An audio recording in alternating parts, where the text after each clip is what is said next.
Being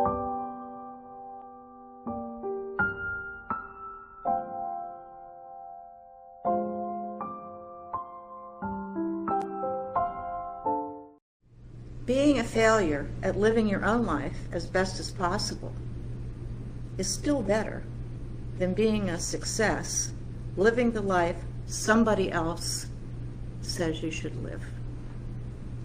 Julius Lester said that. Good morning. Good morning. Not only to people in the audience, but all you people at home that are watching on devices, we are delighted and honored to have you all with us this morning.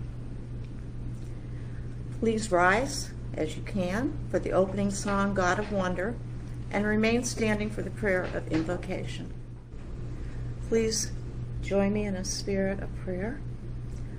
Gracious Creator, Spirit, Creator of all, whose energy is everything, including every one of us, let us feel that creative energy as we focus on building the type of life that we want for ourselves and all of creation. Help us separate what is needed for ourselves from the illusions that we're presented to in this earthly state. Let us realize the importance of our spiritual as well as our physical state. We ask help with all of this. And we pray now for good spiritual health for all, the sick, the poor, the worried, the hungry, the lonely, the disappointed, the forgotten, the homeless, and those in war-torn lands, those who are separated from their families and loved ones, and especially those who have no hope for a better tomorrow. May we all learn how to create a better world where we practice loving one another and ourselves. Amen. You may be seated. Ooh, I didn't bring my principles. Okay, well now it's time that we are going to recite the Declaration of Principles together, which is our beliefs as metaphysicians. So they'll appear on the screen and we'll read them all together. We believe in God as infinite intelligence. We believe that the phenomena of nature, both physical and spiritual, are the expression of infinite intelligence. We affirm that a correct understanding of such expression and living in accordance therewith constitute true religion. We believe in personal responsibility and that we create our own happiness or unhappiness as we live in harmony or discord with natural, physical, and spiritual laws. We affirm that the existence and personal identity of the individual continues after leaving the physical world. We affirm that communication with spirit is a natural experience and is demonstrated through mediumship.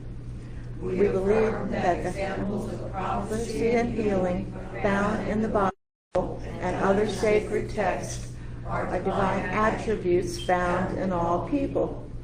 We believe that the highest morality is contained in the Golden Rule, do unto others as you would have them do unto you. We affirm that the doorway to reformation is always open to any soul, here or hereafter. Thank you. Isn't that great? That we never have to worry about hell. I happen to think that's probably my favorite principle. Our meditation this morning is going to be Dream Weaver. It's an older song, but the music is very imaginative. So as you listen, try forming something that you would like to see change for the better in your life. And then we're going to do a guided meditation and take you.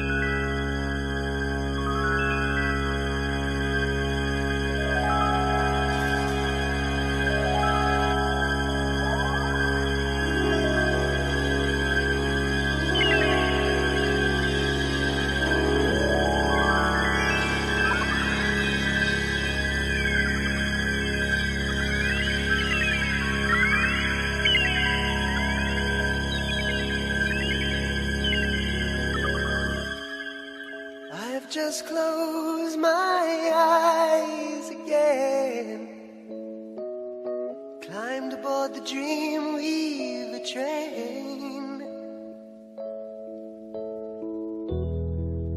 trying to take away my worries of today and leave tomorrow behind. Ooh, Dreamweaver, I believe you can get me through the night.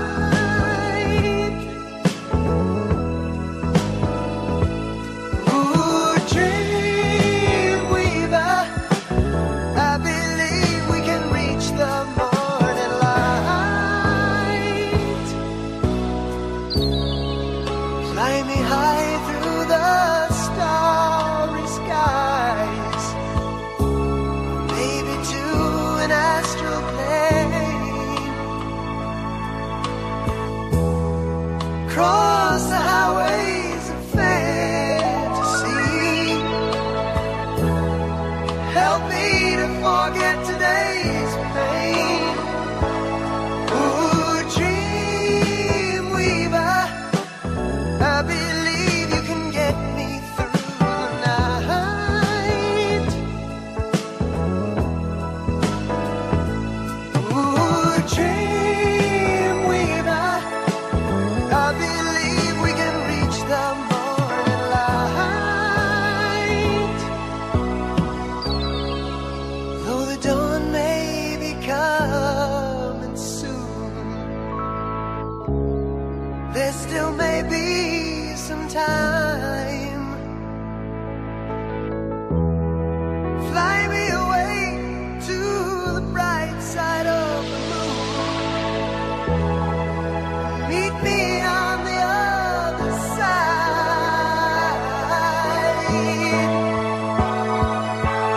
Ooh, Dreamweaver, I believe you can get me through the night.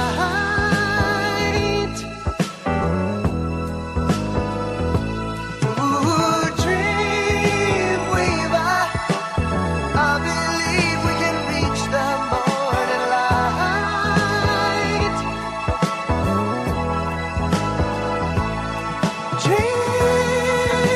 Dreamweaver.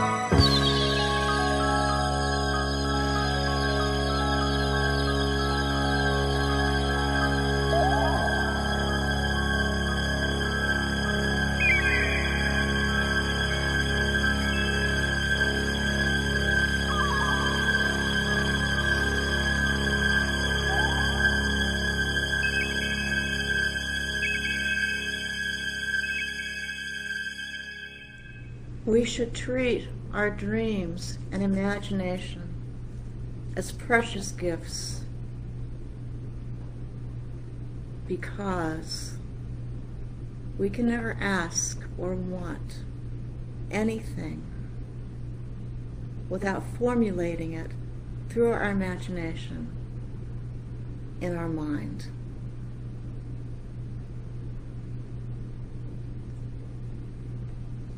We're going to relax now and go into that meditative state where we are in that sanctuary deep inside all of us,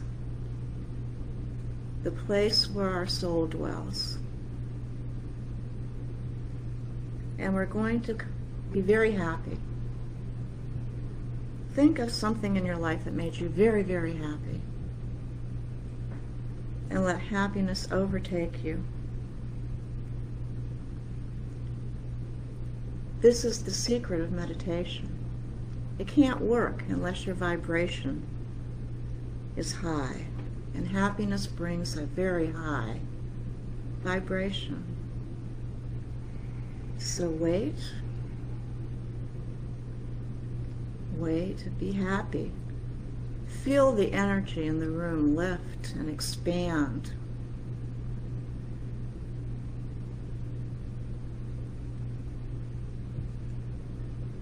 Feel the energy in you lift and expand. Choose the one thing in your life that you want to change for the better. Maybe you want a friend, or an object, or a feeling, or maybe an event. Choose what you want and imagine that you have it right now. It is happening right now. It's in front of you. And it should feel marvelous, wonderful, amazing that it's right there.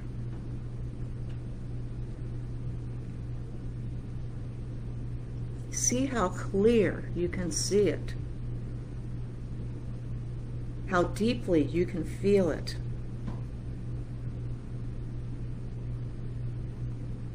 Enjoy that good vibration.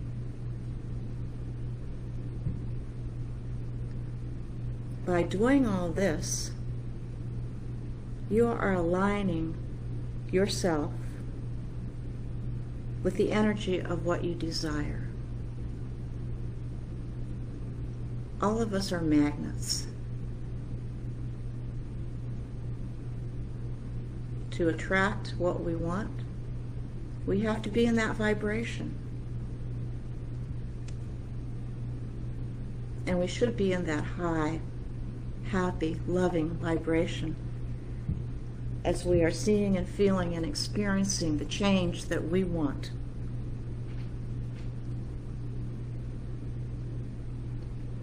Now give gratitude. Gratitude to the universe for granting your wish. Thank infinite intelligence for all the abundance that you enjoy. And form an affirmation that you can take with you. Something positive, like, I am happy to have my new friend in my life.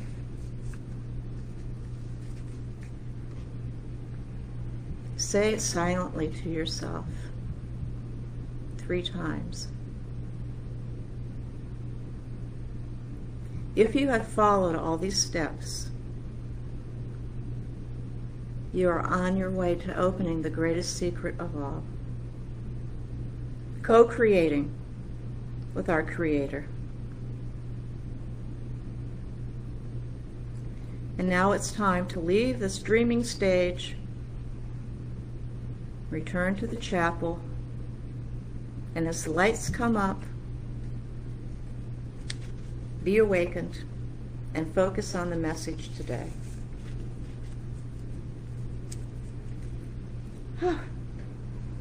Our scripture today is 7:7-8.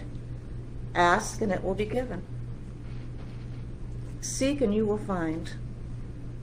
Knock and the door is open to you. For everyone who asks receives. The ones who seek find, and to the one who knocks, the door will be open. The title of today's lecture is Your Fairy Godmother. I happen to borrow it from Reverend Taj, who is a pastor in Lancaster. Not the lecture, just the title, because it felt good. You know, all of us when we were children believed in fairy godmothers, and we all wanted one. And maybe we even had a special person in our life that we considered to be like a fairy godmother because they always knew what we needed when we needed it. They just went boom, and things changed. And that was it. Now, I'm a little older than most of you. But let me tell you, Walt Disney had a lot to do with my imagination and what I thought a fairy godmother should look like. We could see them every Sunday night, and the Musketeers were on every day. So I really believed in the magic of Disney. I mean, if Mickey could do it, why couldn't I, right?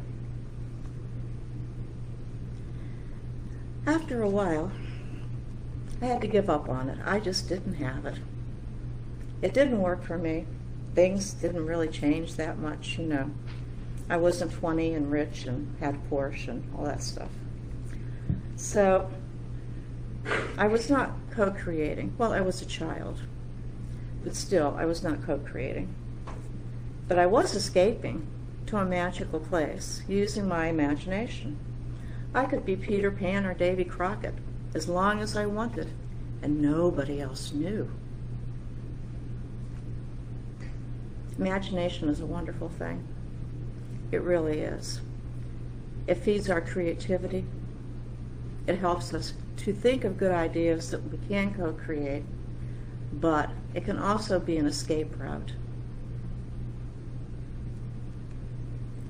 Daydreaming of things that could not be because they were in the past, or things that are not going to be tomorrow because you haven't prepared anything for it and you don't want it bad enough. It's not helpful. We're evading our life instead of dealing with our life.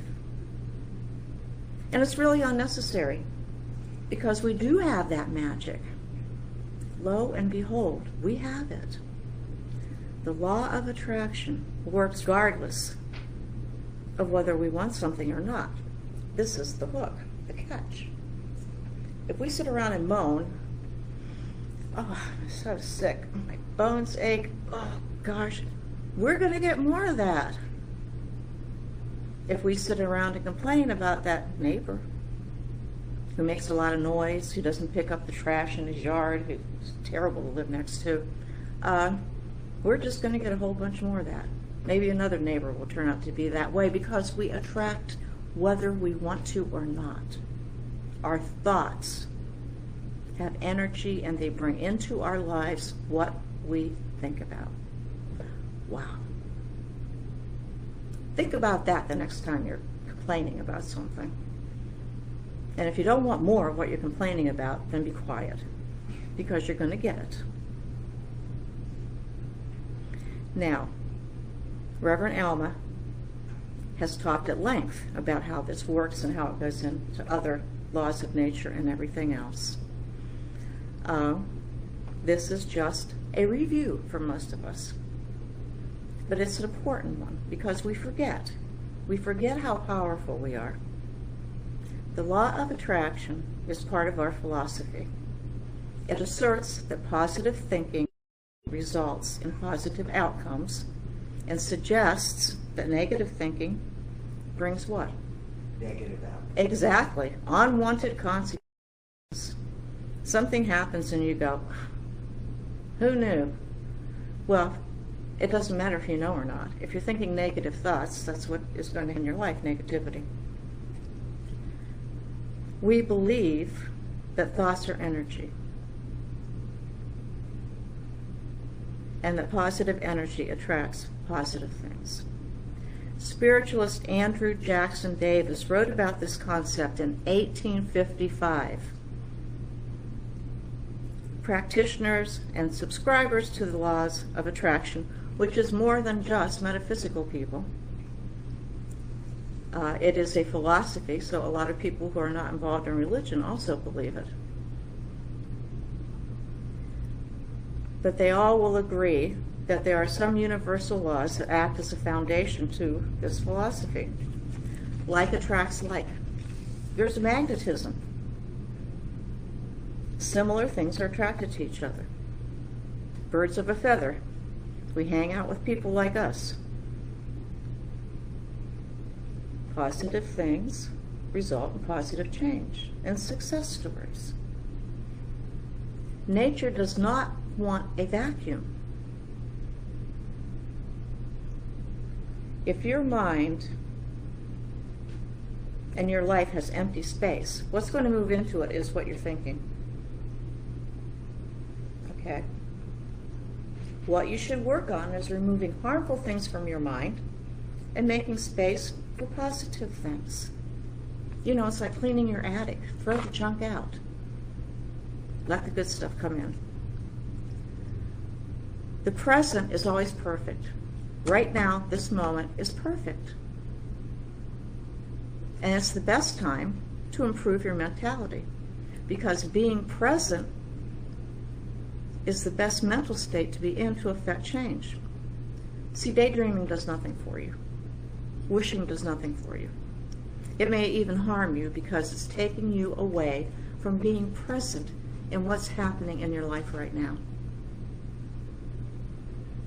You know, if you're on vacation in Hawaii in your mind, there can be a lot happening in your family, in your life, your surroundings.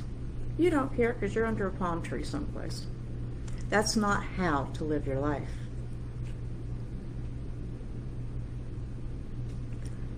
In order to make this work, you have to fight against distortions.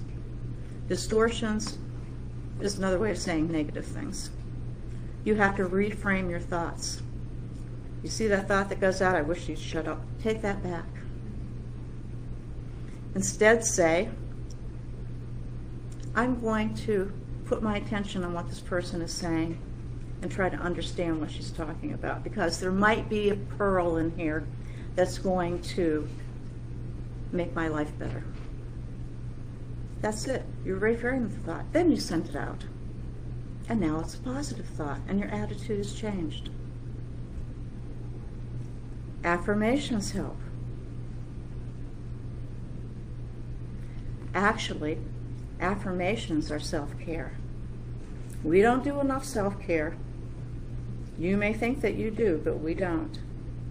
If you can start the morning with a wonderful affirmation such as, I am glad this is such a beautiful day, and say it to yourself once every hour, I can almost guarantee you're going to have a beautiful day.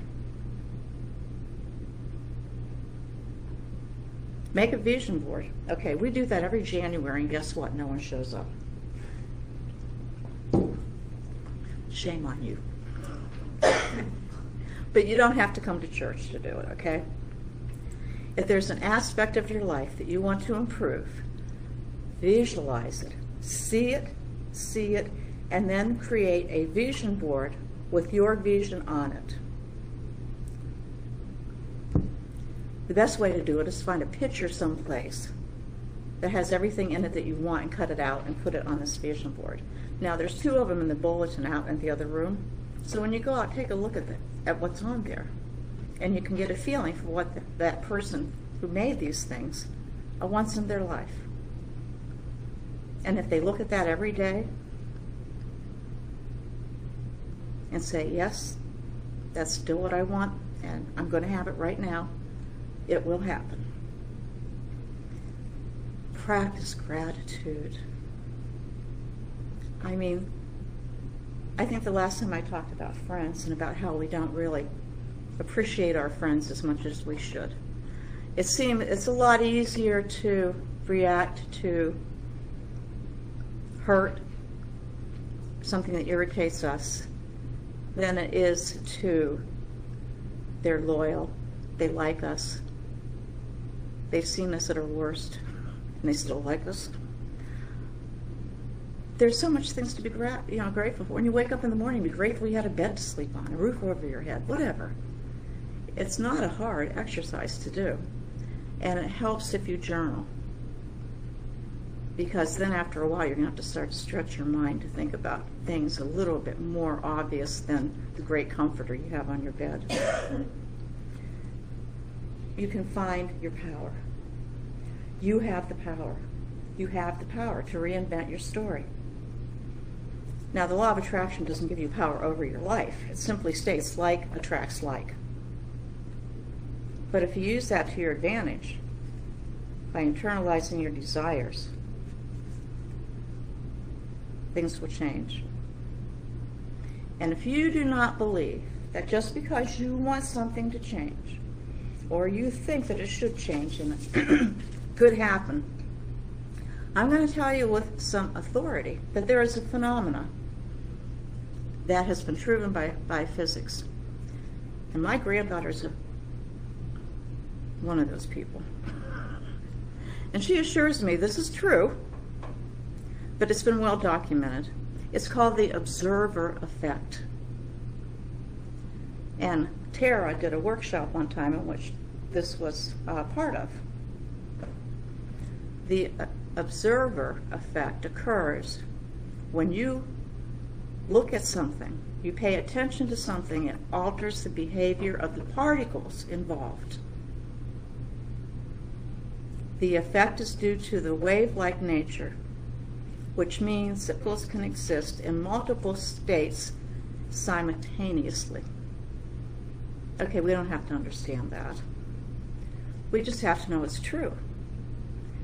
If you have a glass of water and you look at it and you think your intention is, this is healthy, this is healthy, this is healthy. If somebody took that water and put it under a microscope before you observed it, and after, the water's different. You changed it. It is real. Science can prove it. We can change things. This is quantum physics. Smaller particles act different than big particles. It's only recently that people, scientists, begun to understand this. So, my depiction of it to you is not perfect in scientific terms, but it suffices enough information to say we know the law of attraction works. People have been talking to plants for years. They didn't know why. If you talk to a plant, it thrives. If you talk nicely. If you pay attention to it every day, it becomes very beautiful. If you ignore it, even if you water it and put it in the sunlight and do all the other things, it doesn't do as well. Now, people did not know why this was so. Now we know why. Because you put your attention on it, and because of the observer effect, the particles change. It's like magic, isn't it? Only it isn't magic. This is the way that infinite intelligence created things to be.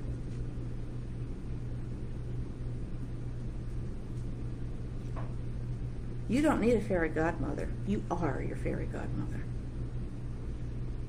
You have the ability within your mind to generate changes. So we have the scientific, okay, which I think is pretty awesome. But our authority here, when we talk about things, we take our authority from the Bible because that's what most of us are used to. If we were used to other holy books, maybe we'd take it from there, but we're not that familiar with them. So what does the Bible tell us about asking and receiving? 1 John 5:14 said, "This is our confidence towards Him," meaning God, "that if we ask anything according to His will, He will hear us." Mark 11:24, "Therefore I tell you, what you ask for in prayer, believe that you have received it, and it'll be yours." There's the key word, believe. Believe you have received it. It's already here. Maybe it just hasn't come all the way into your, but it exists somewhere. This thing, this situation, this whatever, you want a job, there is a job for you. It exists. You just have to be attracted to it and go to it. There's 48 verses in the Bible like that tell us whatever we ask for, as long as it is aligned with the energy of infinite intelligence, which is positive energy, that we will receive it. They don't tell us when or how, but that it's there. How do we sabotage ourselves? We're not worthy. I'm not worthy of that. I can't get up and talk in front of people. I don't want to do that. Why do we do this? Why? We have divinity within us. It's in our DNA. We are part of God. We are worthy of anything that we want. It's not a matter of being worthy. You don't have to suffer to get it. You don't have to do a lot of stuff to get it. You just have to really want it.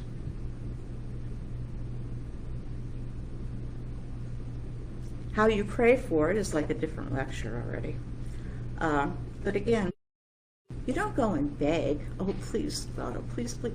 No, you simply say, I want this, and I know that you will give it to me, or I know that I can receive it. We're not beggars. We are part of God. We're not asking for something that shouldn't be ours.